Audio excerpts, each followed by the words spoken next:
നമസ്കാരം, എല്ലാവർക്കും ഹെൽത്തി ടേസ്റ്റിയിലേക്ക് വീണ്ടും സ്വാഗതം. ഇന്ന് ഞാൻ വന്നിരിക്കുന്നത് ഒരു 4 മണി പലഹാരവുമായിട്ടാണ്. കുട്ടികൾക്കും മുതിർന്നവർക്കും ഒക്കെ ഒരുപാട് ഇഷ്ടപ്പെടുന്ന വളരെ ഈസി ആയിട്ട് നമുക്ക് തയ്യാറാക്കാൻ പറ്റിയ ഒന്നാണിത്. ബ്രെഡും പഴവും ഒക്കെ ഉണ്ടെങ്കിൽ അതുപോലെ വീട്ടിലുള്ള വളരെ കുറച്ച് ചേരുവകൾ മാത്രം ഉപയോഗിച്ചിട്ട് തയ്യാറാക്കാൻ പറ്റിയ ഒരു റെസിപ്പിയാണ്.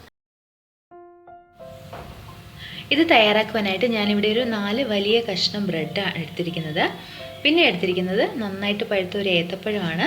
1-2 എണ്ണം എടുക്കാം. പിന്നെ കുറച്ച് നട്ട്സ് എടുത്തിട്ടുണ്ട്. ഈ നട്ട്സിൻ്റെ കൂടെ കുറച്ച് ഉണക്കമുന്തിരി കൂടി ചേർക്കുന്നത് നല്ലതാണ്. അപ്പോൾ നിങ്ങളുടെ കയ്യിലുണ്ടെങ്കിൽ അതുകൂടി ചേർക്കുന്നത് നല്ലതാണ്. പിന്നെ കുറച്ച് തേങ്ങ, അത് ചിരകി എടുക്കാം, അതല്ലെങ്കിൽ മിക്സിയിലിട്ടിട്ട് ഇതേപോലെ വളരെ ചെറുതായിട്ടൊന്ന് പൊടിച്ചെടുക്കുകയും ചെയ്യാം.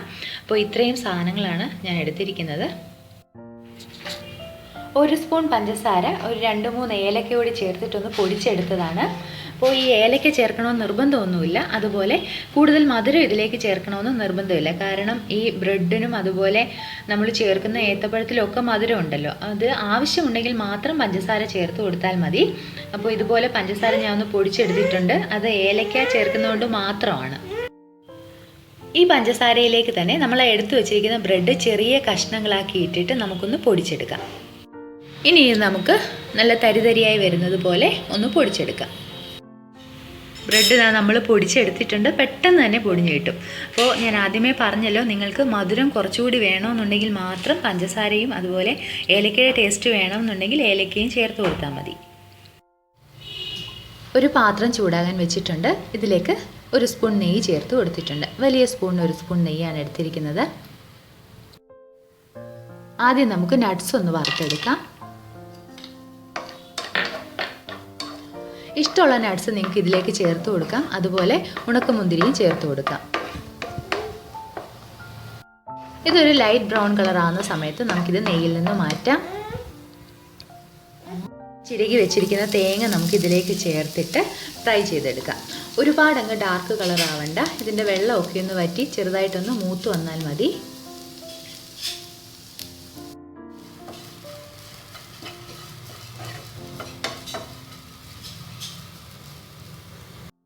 തേങ്ങ നെയ്യിൽ കിടന്ന് മൂക്കുന്ന നല്ലൊരു മണം വരുന്നുണ്ട്. അപ്പോൾ ഈ സമയത്ത് നമ്മൾ എടുത്തു വെച്ചിരിക്കുന്ന ഏത്തപ്പഴമില്ലേ, അത് ചെറുതായിട്ട് അരിഞ്ഞിട്ട് ഇതിലേക്ക് ചേർത്തിട്ട് ഒന്ന് വഴറ്റിയെടുക്കാം. ഇത് ഒരല്പസമയം ഇതിലിട്ടിട്ട് നമുക്കൊന്ന് വഴറ്റിയെടുക്കാം.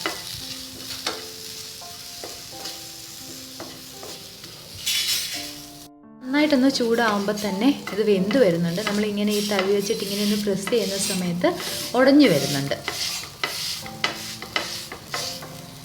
ഇനി നമുക്ക് തീ ഓഫ് ചെയ്യാം. ഇതിനി ചൂടാറി കഴിഞ്ഞതിന് ശേഷം നമ്മൾ ആ പൊടിച്ച് വെച്ചിരിക്കുന്ന ബ്രെഡ് കൂടി ചേർത്തിട്ട് നന്നായിട്ടൊന്ന് മിക്സ് ചെയ്തെടുക്കണം.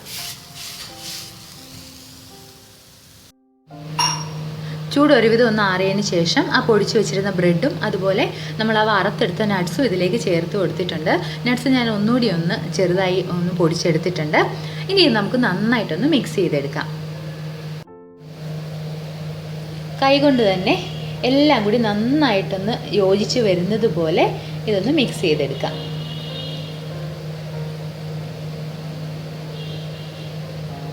ഇതെല്ലാം കൂടി നമ്മളിങ്ങനെ കുഴച്ചെടുത്തിട്ടുണ്ട്. ഇതിലേക്ക് നമ്മൾ വെള്ളമോ ഒന്നും ചേർക്കുന്നില്ല.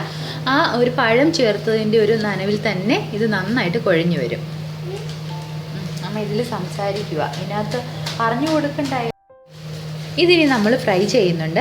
അപ്പോൾ നിങ്ങൾക്ക് ഇങ്ങനെ വേണമെങ്കിലും കഴിക്കാം, നല്ല ടേസ്റ്റാണ്. ഫ്രൈ ചെയ്ത് കഴിഞ്ഞാൽ വേറൊരു ടേസ്റ്റാണ്. അപ്പോൾ നിങ്ങൾക്ക് ഏത് രീതിയിൽ വേണമെങ്കിലും ഇത് കഴിക്കാം. ആ മാവ് നമ്മൾ ഉരുട്ടിയെടുത്തിട്ടുണ്ട്. ഇനി നമുക്ക് ഫ്രൈ ചെയ്തെടുക്കാം.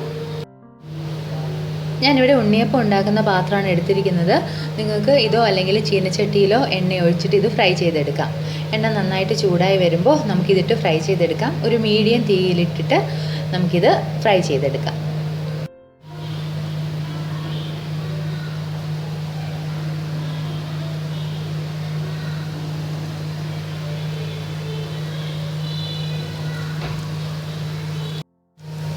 ഇതുപോലെ തിരിച്ചിട്ടിട്ട് നമുക്ക് നന്നായിട്ട് മൂപ്പിച്ചെടുക്കാം. അധികം എണ്ണയൊന്നും ഒഴിക്കണ്ട, നമ്മളിങ്ങനെ ഒന്ന് തിരിച്ചിട്ട് കൊടുത്താൽ മതി. എല്ലാ വശവും നന്നായിട്ടൊന്ന് മൂത്ത് വരും. ഇത് റെഡി ആയിട്ടുണ്ട്. ഇനി നമുക്ക് ബാക്കി ഇരിക്കുന്നത് കൂടി ഇതേപോലെ ഫ്രൈ ചെയ്തെടുക്കാം. ഞാൻ ഇതൊന്ന് മുറിച്ച് കാണിക്കാം.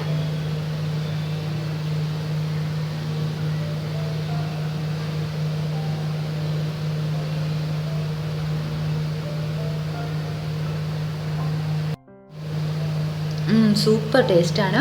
നമ്മളത് ഫ്രൈ ചെയ്യുമ്പോൾ വേറൊരു ടേസ്റ്റ് കൂടി വരും. നല്ല ടേസ്റ്റാണ്. അപ്പോൾ നിങ്ങൾക്ക് ഉറപ്പായിട്ടും ഇഷ്ടപ്പെടും. ഉണ്ടാക്കി നോക്കുമല്ലോ, അതിനുശേഷം അഭിപ്രായങ്ങളും അറിയിക്കണം. മറ്റൊരു നല്ല വീഡിയോയുമായിട്ട് വീണ്ടും കാണാം. അതുവരേക്കും നന്ദി, നമസ്കാരം.